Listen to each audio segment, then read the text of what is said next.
এবার হচ্ছে বীরভদ্র অবতার। দেখুন, বীরভদ্র অবতার তো অনেকেই জানেন, তাও দেখুন। বীরভদ্র এই রূপটি ছিল মহাদেবের সবচেয়ে ভয়ঙ্কর রূপ। সতীর দেহত্যাগ করলে মহাদেব ক্রোধিত হয়ে ধারণ করেছিলেন বীরভদ্রের রূপ। বীরভদ্র সতীর মৃত্যুর জন্য রাজা দক্ষকে দায়ী করে এবং রাজা দক্ষের যজ্ঞ ধ্বংস করে, তার মুণ্ডচ্ছেদ করে। তো দেখতেই পাচ্ছেন বীরভদ্র অবতার। ভৈরব অবতার। ভৈরব অবতারটিও মহাদেবের ভয়ঙ্কর রূপের মধ্যে একটি। ব্রহ্মাদেবের 5টি মাথা ছিল, 4টি মাথা চারদিক, আর পঞ্চম মাথাটি ছিল এই 4টি মাথার ঠিক উপরে। ব্রহ্মাদেবের তার 5টি মাথার মধ্যে 4টি মাথার মুখ থেকে শাস্ত্রবাক্য শোনা গেলেও পঞ্চম মাথার মুখটি দিয়ে শুধু নিন্দা মন্দ বাক্য বলতেন। একদিন ব্রহ্মাদেব তার পঞ্চম মাথাটি দিয়ে বিনা দোষে মহাদেবকে বারবার উপহাস এবং অসম্মান করছিলেন। শিব ক্রুদ্ধ হয়ে যান। তারপর ব্রহ্মাদেব মহাদেবকে অসম্মান করতে থাকেন। এরপর মহাদেব আরও ক্রুদ্ধ হয়ে গিয়ে ধারণ করলেন বিনাশকারী ভৈরব রূপ।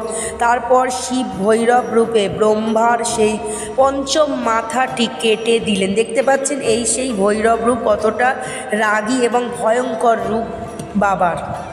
এবার অশ্বত্থামা রূপ।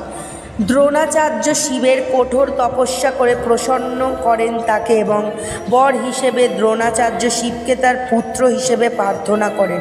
মহাদেব মহাবীর অশ্বত্থামার রূপ নিয়ে জন্মগ্রহণ করেন দ্রোণাচার্যের পুত্র হিসেবে। দেখতেই পাচ্ছেন যে মহাদেব কিন্তু মহাবীর অশ্বত্থামা, যে এই ছবিটি দেখছেন এটি কিন্তু অশ্বত্থামা অবতার। এবার সরব অবতার। এই যে দেখুন সরব অবতার। ভগবান বিষ্ণুর নৃসিংহ অবতার ধারণ করে বধ করেন হিরণ্যকশিপু নামক অসুরকে। কিন্তু হিরণ্যকশিপুকে বধ করার পরও কিছুতেই ক্রোধ শান্ত হচ্ছিল না ভগবান নৃসিংহ দেবের। তার ক্রোধ প্রহ্লাদ, মা লক্ষ্মী সহ আরও অনেক দেবতা শান্ত করার চেষ্টা করলেও ব্যর্থ হন। সেই ক্রোধে বিশ্ব ব্রহ্মাণ্ড ধ্বংস হওয়ার আশঙ্কা করেছিলেন দেবতা ও ঋষিগণ।